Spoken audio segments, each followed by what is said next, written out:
Hey, good Monday evening, everyone. It's a little bit of a belated version of Weather for Weather Geeks on this Monday. After the 6 o'clock news, I was invited to speak at the Valley Landscape and Nursery Association.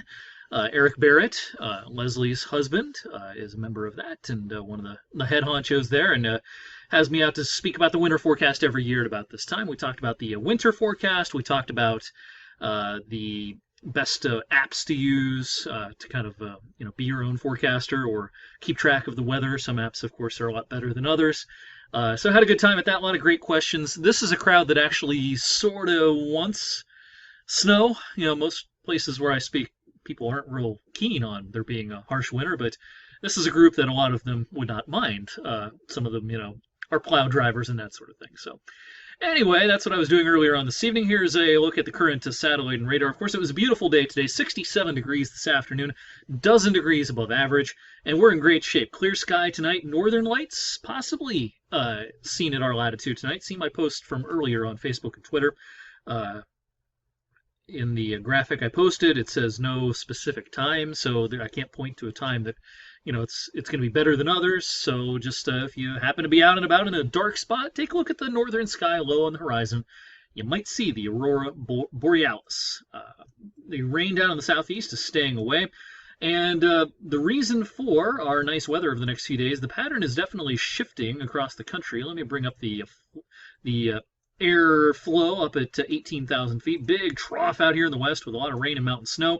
And a ridge, while it's not real prominent right now, it's getting set to poke in from the south, and that's going to keep deflecting the moisture to our north and west, giving us beautiful weather for the next few days. Excuse me, I think by Thursday we'll start to notice more clouds, but it's going to take until Friday before the rain pushes in. So since that's our next busy weather day, let's go ahead and skip ahead to Friday, which will be the 6th, I believe. Yeah. This looks like an unsettled day on Friday. It might be a borderline washout for us. Here's Friday midday. We've got strong low pressure across Michigan, cold front back here, warm front over here, and a lot of showers around. There could even be a thunderstorm. This air mass will be borderline unstable, especially by November standards, Friday, midday, and afternoon. So just plan on a soggy one on Friday into Friday evening as well, maybe early evening. We might try to dry things out after sunset. And as we go through the overnight Friday night and into Saturday, again, most of the moisture is gone, but might be a little residual moisture and a sprinkle or a quick shower on Saturday. I think it's just going to be kind of a cloudy day downwind of Lake Erie, kind of in this zone. Better chance of seeing some sun back here. Columbus, Zanesville, Cincinnati. But I think we're kind of cloudy Saturday. Probably not much more than a sprinkle or a shower. But in the meantime, 72 degrees our forecast high for tomorrow. We'll match that on Wednesday. Here's that ridge popping up over the east.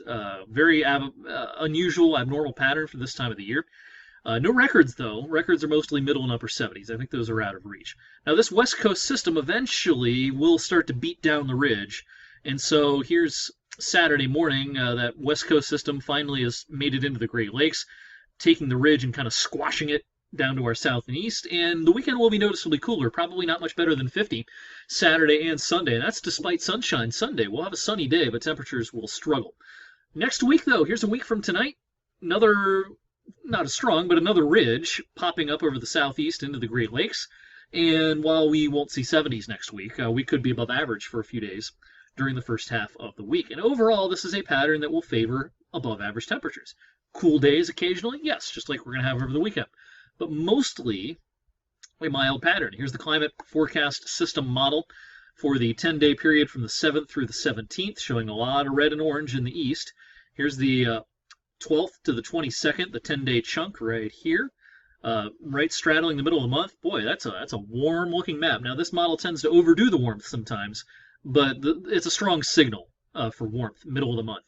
As we go towards the latter portions of the month, it tries to bring a little bit of cool air farther east, but as you can see, there's no big pools of blue across the Great Lakes and into the Northeast. So occasionally chilly days, but largely this is a mild pattern for November. Our November forecast is a warm one compared to the averages. Keep in mind, by the end of the month, our average highs are in the lower 40s. So a 47-degree day at the end of November, that doesn't sound like a warm day, but it's warmer than average. So winter, we think, is going to get off to a slow start. That's one of the things I talked about tonight at the meeting, that winter December in particular is going to start warm. Better chances of getting colder and colder as you go towards the second half of winter, but this winter should not be as bad as the last couple of winters. That is tonight's weather for Weather Geeks. Thanks as always for watching. I'll have a fresh 7-day forecast that I think you'll like tonight on 21 News at 11.